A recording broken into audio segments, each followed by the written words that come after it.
Alright, so welcome back to Tiny Epic Dinosaurs. So for this video, we're going to finish explaining how the rest of the extra purple dinosaurs work in this game. Starting with this one here, the moss drops. All four sides of moss drop space count as barriers for creating enclosures. Moss drops is always considered enclosed. So this is really cool. So moss drops is always considered enclosed, so you don't have to worry about placing him in an enclosure and keeping him outside of an enclosure. Because all the rest of the purple dinosaurs, you don't usually have to worry about them escaping until you need to feed them, but later down the road, you'll still need to contain them at some point, right? But the moss drops, you won't have to. The moss drops also works as if he was a barrier. So for instance, let's say moss drops was right here, okay? And then let's grab two more dinosaurs to indicate this. Use this example. Let's grab a couple of stegosauruses, right? Because they're the easiest to get anyway. So if I had two stegosauruses here, normally I would need a fence here to keep them here from escaping, right? But if moss drops was here instead, he actually acts as a barrier. So now this is enclosed here, and this is enclosed, and this is enclosed. And so for instance, if I had a fence, let's grab a fence. Let's say there was a fence over here, and then let's grab, oh, I don't know, two velociraptors and put them over here. Sort of mismangled, but there we go. And this one there, like that. If I had two velociraptors there, normally, if I only had the one fence there, they'd escape, or at least one of them would, right? That would be a problem if there was no moss drops there. But if moss drops was right here, now they're all enclosed, and these guys are all enclosed. So that's really cool. I like that ability a lot. That could come in handy more ways than one. That could be very useful to have. And so that's how Moss Chops works. It's definitely one of those better cards that you'll definitely want to try to get if you see him show up. You might want to make sure to make arrangements to acquire him. But that's how he's going to work. Really, really cool, right? Okay, now the next one. The next one is this guy here, the Dimetrodon, or the Dimetrodon, one or the other. So this is an ability that works with, obviously, the very first phase of the game. Gain any one additional resource of your choice if the Dimetrodon is orthogonally adjacent to water. So if he is adjacent to water, here's the rancher board. So if he's here, for instance, he's adjacent to water. So you're going to gain one additional resource of your choice. If he's over here, then obviously no. If he is where the moss drops was, if he's right here, then obviously no. He has to be here, here, or here to be adjacent to the water, basically. If he's here, then he's not. So that's what that means. That's really cool. You'll get an extra resource depending on where you've placed him. That's a cool ability too. Might give you some extra resources throughout the game. For sure, as long as you have him. So if you discard him, obviously you lose the ability. But that's the point. That's a cool ability to have. So some of these purple dinosaurs are definitely worth keeping throughout the entire game, while others are just good for the beginning of the game. Alright, here's another dinosaur that's really cool. The Dilophosaurus, I believe, or Dilophosaurus, Dilophosaurus, something like that.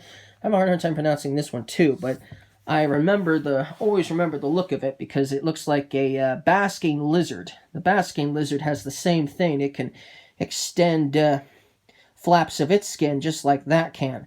The only difference is in the movie Jurassic Park, it shot like poisonous gunk at its prey, and obviously the basking lizard does not have that ability. But still, there's a cool lizard that has that same flaps of skin that can extend outward like that. So there's a dinosaur that can do it too. Anyways, let's continue on. So this is a dinosaur that has its ability that works with the second phase of the game. You may send all your currently assigned ranchers to medical leave. So that's interesting. This is useful because, remember, when you take an action, like you take an action you want to take more than once, but you put your action rancher there, right? Well, that means you can't go there again because he's there. But this is going to send all of your ranchers that are assigned right now currently to medical leave, meaning that it will free up the action spaces. And then when that means you can take the action again. So that's another benefit to getting your ranchers injured, is now you can send another rancher to the same exact location to gain another dinosaur or to gain another fence or whatever, right? And so that's really cool that you can do that. That's a really useful ability in this game, sending your ranchers to medical leave, so that way you can take the action again without any hindrance. Of course, that means your opponents will now be free to do so as well, so, strategically use that wisely. But that's an interesting ability and a cool one at that. Okay, still have a few more, so let's continue. So here we have the Ankylosaurus. Okay, the Ankylosaurus. Okay, if you have the first player marker, any other player using the action to take it from you must also pay to meet. So this is useful if you have the first player marker. If you have opponents that are going to take it away from you or are planning on doing so, if you have this particular dinosaur, then if they decide they're going to take it from you via the action that allows them to take it from you, they also must pay you 2 meat resources to do so.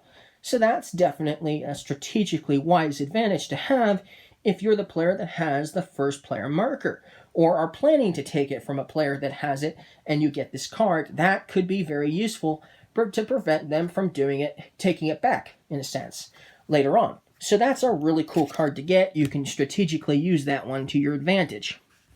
Okay, I'm not even going to bothering to try to pronounce this one because it's just Parasaurolophus, something like that.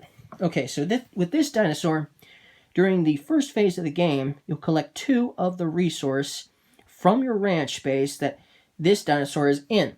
So if you have this dinosaur and he's in your ranch, you put him on a particular resource in your ranch, you're going to get 2 of that resource. You're going to collect 2 of the resource. So this is one of those instances where, because normally when you have a dinosaur in your ranch, it's going to cover up a resource, preventing you from getting it. This one is going to cover up a resource, allowing you to get 2 of that resource.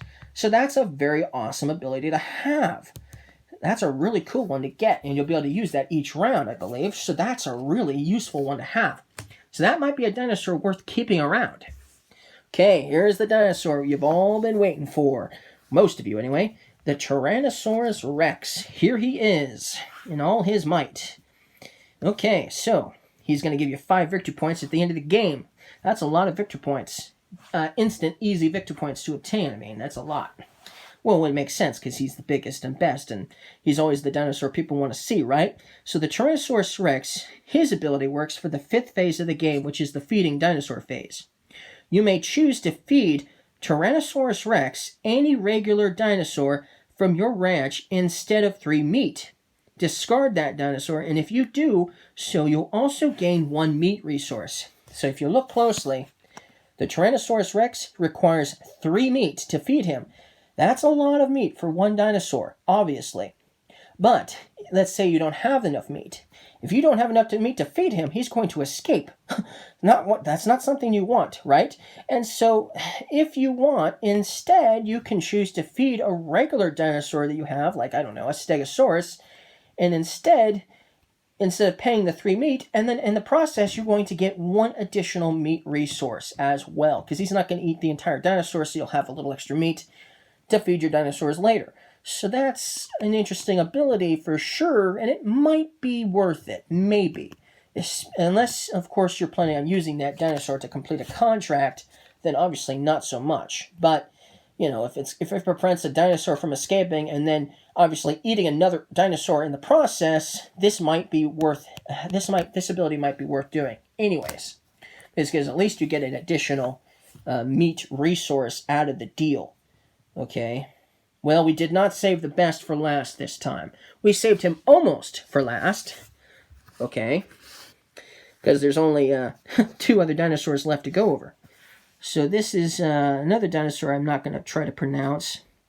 This ability works for the second phase of the game. Once around, instead of placing a rancher on an action space, you may place it on this card. Then collect resources based on what is showing in your ranch. Well, that's interesting. This is a way of getting a bunch of extra resources again by instead placing your rancher here as an action. That's really cool. That's really cool. Remember that the most you're going to get if you take an action, that's going to give you 2 resources of one particular resource by placing a rancher here for an action. If you need resources, let's say you need 2 meat, or 2 of these, or whatever, you can instead place it here if you have this card with that rancher, and you'll get a whole lot more, probably, resource-wise, maybe, if you don't have very many dinosaurs in your ranch. That's an awesome ability to get. That's a really cool one. I like that. That's a good one to get. Okay, one left. The Draco Rex. Probably my favorite herbivore. Probably my favorite herbivore when it comes to dinosaurs. The Draco Rex. Okay, so this is an ability that works with the second phase of game. On your turn, in addition to placing a rancher, you may clear a single action space of all ranchers, sending them to medical leave. So that's kind of interesting. You can, in addition to placing a rancher, you may clear a single action space of all ranchers, sending them to medical leave. So that's kind of interesting.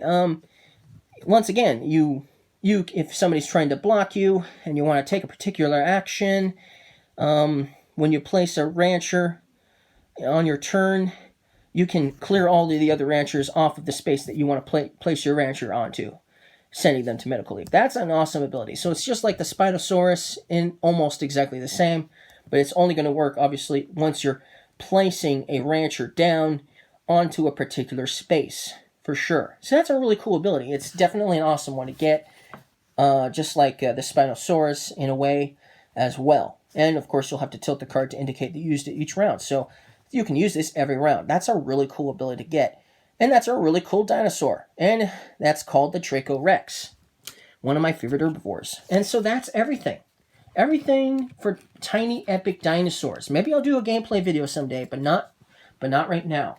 So I thank you guys for watching these videos. If you watched this one or any of the others in particular, don't forget to leave a like on any of the videos you may have watched, especially this one. And I'll see you guys again next time.